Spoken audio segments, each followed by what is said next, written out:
are here with Scott Traer of the US 24-hour team. Scott's number one seed right now on the team. And he's joining us tonight for a quick interview. And he's coming from Colorado. You're getting ready to run High Lonesome this weekend? Yeah, Friday. Oh, it's a Friday start. Nice. Start. That's I heard that race is getting bigger and bigger and getting harder and harder to get into. Yeah, we're fortunate. I got in and my partner's in, so we're both racing and just getting the drop bags ready right now. Oh, there you go. Friday start. So, all right, Scott, where are you originally from? Yeah, I grew up just outside of Boston, a small town called Woburn, Massachusetts. People in the area call it the Woo. So I grew up there. I am now living in Prescott, Arizona. Nice. You haven't changed your ultra sign up. You're still saying you're from always from the Woo. That ultra sign up's never going to change. That's awesome. Big difference from East Coast to West Coast. We were just talking about that before we started about the humidity to no humidity. Prescott's beautiful area. I was out there for Cocodona, but I didn't get to Prescott. I made it through, did a run up in Flagstaff, the Grand Canyon, stuff like that. So I think I was standing next to you at the finish line on the females. When the females finished, I think you were wearing overalls or something. I was doing a little photography. Yeah, our house is 2 blocks off the Cocodona course, so we are right there. In Prescott. Nice. So what do you do for a living, Scott? Full-time coach. Yeah, many moons ago, I worked as a journeyman electrician. In 2019, the coaching business was kind of booming and kind of made that the leap of faith, left all the electrical work behind. So I have been full-time coaching for 6 years and coaching in general for going on 11 years. Nice. That's the dream, being able to do what you love. Luckiest guy in the world. Yeah. What's a quick rundown of your running history? Sure. Played all the team sports in high school, all through school. Was so slow that they called me Speedy. And then after I got pretty hooked on golf. So I was playing golf. And after college and all this, I was just running a little bit, a couple days a week to stay in shape. And I was doing a lot of traveling and a mix of running, cycling, and climbing. And in 2009, I was on this trip for about 6 months in South America. And I just started running a lot, like a real lot. Like I escalated to running 100-mile weeks really quickly. Didn't even think of racing or wasn't on my radar. And then after that trip, kind of hopped into a race, and it was kind of immediate success. So that was, I think my first race was 2010 in Germany. And since then, wow, it's been 15 years I've been ultra running. So, yeah. You had a pretty good marathon career, correct? I didn't. I only marathoned a few times. So that was my first race. I ran a marathon. I think I ran a 250. And then shortly after that, I kind of immediately jumped up to 100K. 100K was my first race on the road. It went pretty well from a time standpoint, probably not from a process standpoint. And yeah, and then, the running just kind of took over my life, running a real lot. And I'm sure that's a similar story with most of us. Oh yeah. So 2015 Vermont first place, Cascade Crest second place, 2016 Run Rabbit Run fifth in 2019. That was a great time. I ran Run Rabbit Run last year, so I know what that course is like. Umstead second place 2021. I think you mentioned on another podcast that's a fast course. You'd love to see some more East Coasters go out there and run that race like a championship out there. Oh, I would love that. I think a lot of West Coasters could come there, and that could be a big event. So yeah, I'm a fan of Umstead. Hennepin first place. Was that your 100-mile PR? It is not. My 100-mile PR is inside of a 24-hour race. Okay. And then you hit Western States 2022, but to qualify with Western States, you ran Black Canyon and got your golden ticket out there. I think that's when I first came aware of you. You did the Chasing Gold series for Aravaipa, and that was great. So I do have to say my favorite interview was the one you did with yourself. That was great. Yeah, that was Jamil and I worked on that. I kind of wrote it up. He did the editing, and yeah, it was pretty funny. I was just working with Aravaipa then, and I told Jamil I was gonna, I wanted to create this, this little series, and he was all about it. And I told everyone, I think I'm gonna get a golden ticket. And I don't think many in the office believed me, and it was pretty funny. I think Jamil kind of believed it. So that was a really fun year with creating that, getting the golden ticket, Western States top 10. I smashed the course record at Javelina 100K, qualified for a national team in 24 hours. That was probably my best 12 months of running. Yeah, and you threw in a Crown King first place right there, the Crown King Scramble. Went back to Western States in 2023 for 16th, and then third at Leadville in 2023. You qualified. What was your qualifier for? Now, you qualified for the U.S. 24-hour team years ago, didn't you? I did. That was, I think, my third or fourth race. Yeah, okay. I qualified for the team. It was a very unique story. I didn't even know what the team was. And they were a week away from selecting the team. And I had ran my race about 6 months before. And a friend of mine had reached out and said, "Hey, Scott, they're selecting this team, and you should be on it. You have a higher qualifier than anyone."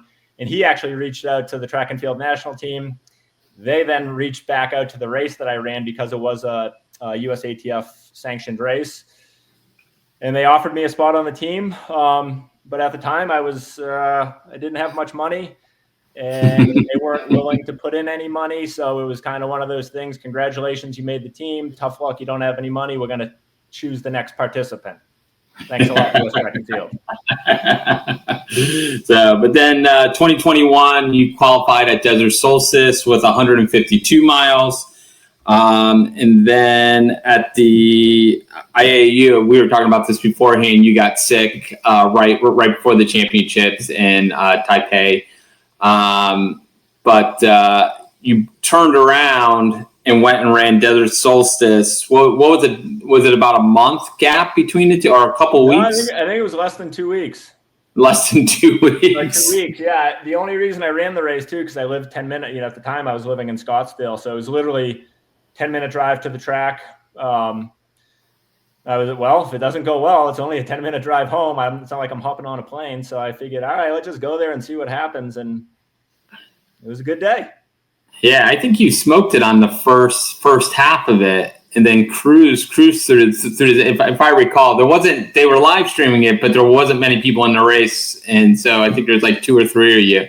But I remember I think you smoked it on the first half, and then cruised through the second half. Yeah, I went through, I think it was around 86 or 87 miles. The first half of the second half, I actually started to speed up, hoping to try to get a shot at the American record. And it was a crash and burn. The last 4 hours were a struggle, but I kept moving. I was jogging the whole time. So, that's kind of the nature of the game. If you're not moving well, just keep moving forward. And you put up 161.498, and that qualified you for the team cycle this, and put you number 1 on the team for that. So that's great. Quick question about so Nike sponsors the team. Are they making you wear those Nike jerseys that they had at Western States? That's hilarious.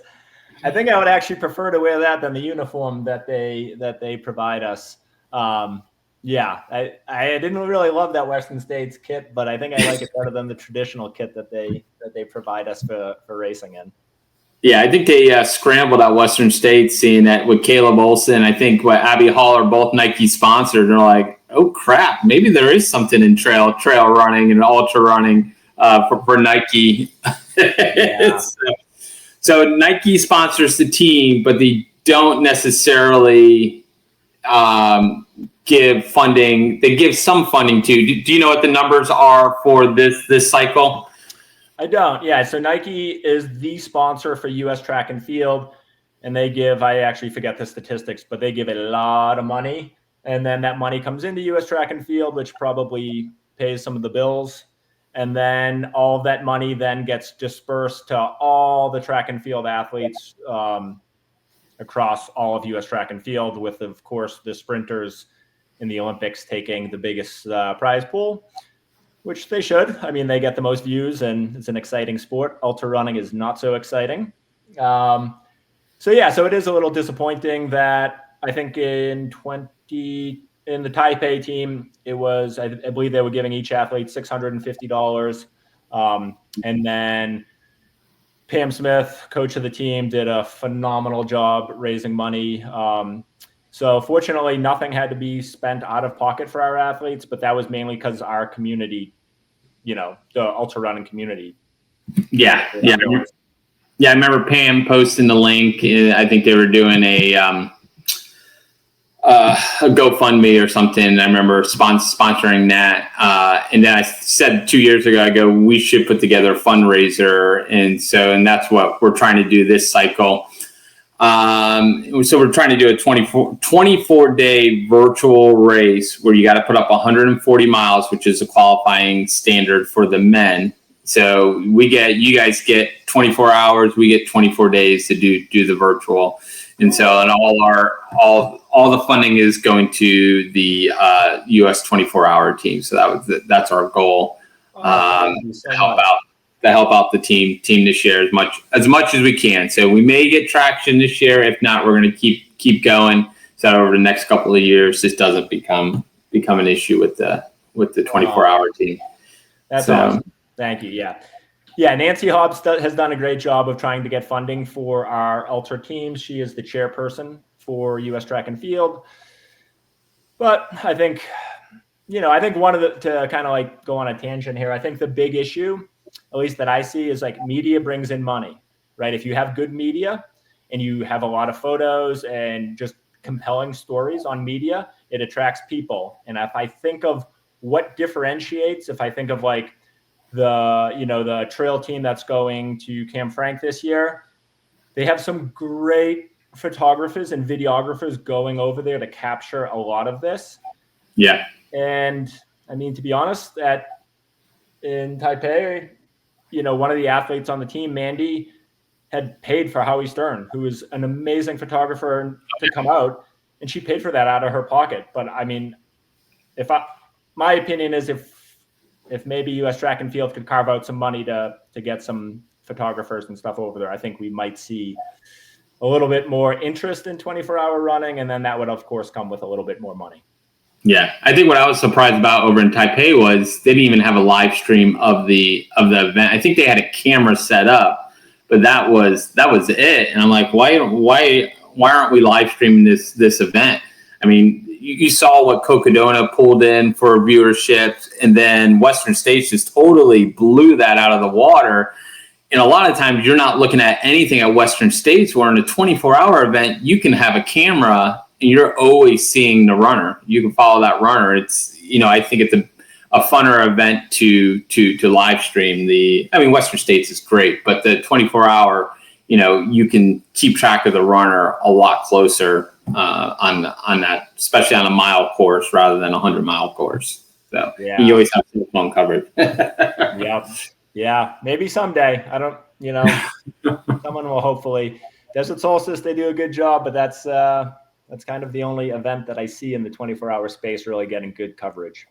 Yeah, I agree with that. So, well, I appreciate you jumping on today, and we wish you good luck on Friday at High Lonesome. What's the total vert for High Lonesome? High Lonesome, 23,000 feet of climbing, and the average altitude of the race is at 10,500. Yeah, so, it's a high mountain race, but yeah, we've been up at 8,000 feet for about 4 weeks, so we're as ready as we're gonna be. Yep, there you go. Slow and steady. Steady. All right. Well, we wish you luck out there, and we'll keep track of you building up to the US 24-hour team. Appreciate it. Thank you for all you're doing for the team. Not a problem. Not a problem.